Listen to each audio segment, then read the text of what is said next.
முல்லா நஸ்ருதீன் வாழ்ந்த நாட்டில் நிறைய கல்வி கற்ற அறிஞர்கள் இருந்தார்கள். அவர்களோடு மற்ற நாட்டு அறிஞர்கள் போட்டி போடுவார்கள். அதனால் மக்களுக்கு நல்ல நல்ல தகவல்கள் தெரிய வரும். சில நேரங்களில் போட்டி கடுமையாக இருக்கும். வெற்றி பெற்றவர்களுக்கு பட்டமும் பணமும் கிடைக்கும். அதே காலப்பகுதியில் 3 மெத்த படித்தவர்கள் எல்லாமே தெரிந்தவர்கள் என்று மனதில் நினைத்து கொண்டு மற்றவர்கள் பதில் சொல்ல முடியாத அளவிற்கு கேள்விகள் கேட்பார்கள்.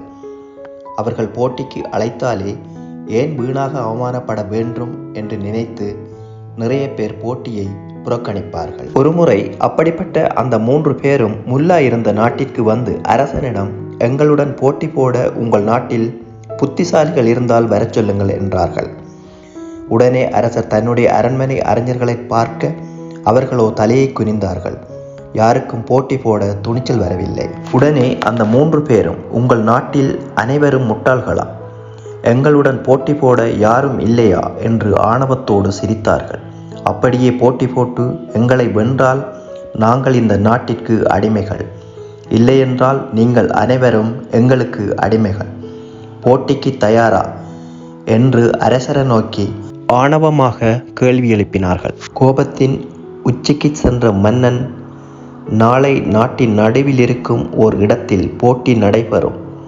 யார் வேண்டுமானாலும் கலந்து கொள்ளலாம்.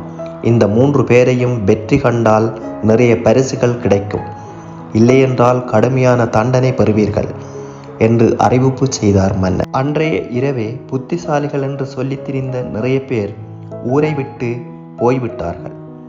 அடுத்த நாள் காலையில் அங்கே நிறைய மக்கள் கூடியிருந்தார்கள். அந்த 3 பேருடன் போட்டி போட்டு தோற்றவர்கள் தலை குனிந்தபடி நின்று கொண்டிருந்தார்கள். யாருமே அவர்களை வெற்றி கொள்ள முடியவில்லை என்ற வருத்தத்தில் அரசன் அமர்ந்திருந்தார். அப்போது பக்கத்து நாட்டில் வியாபாரம் செய்து முடித்துக்கொண்டு தன் கழுதையுடன் ஊர் திரும்பிய முல்லா தன் ஊரில் மக்கள் கூடியிருப்பதை பார்த்ததும் அருகில் சென்று மக்களிடம் என்ன ஏது என்று கேட்டு தெரிந்து கொண்டார்.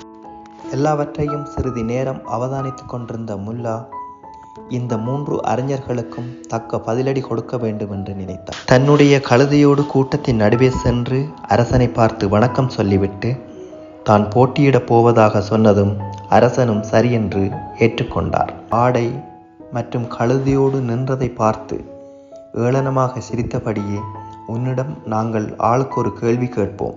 நீ சரியாக பதில் சொன்னால் உனக்கும் நாட்டிற்கும் நாங்கள் அடிமைகள்.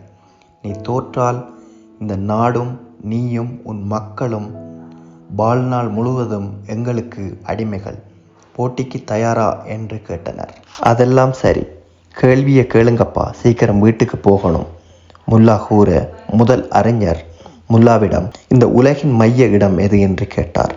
அதற்கு முல்லா, என் கழுதை நிற்கும் இடம்தான் உலகின் மையம் என்றார். அந்த அறிஞர், அதை உண்மை என்று நிரூபியுங்கள் பார்க்கலாம் என்றார். உடனே முல்லா, அது உங்க வேலை. நான் சொன்னது தவறென்றால் நீங்கள் நிரூபியுங்கள்.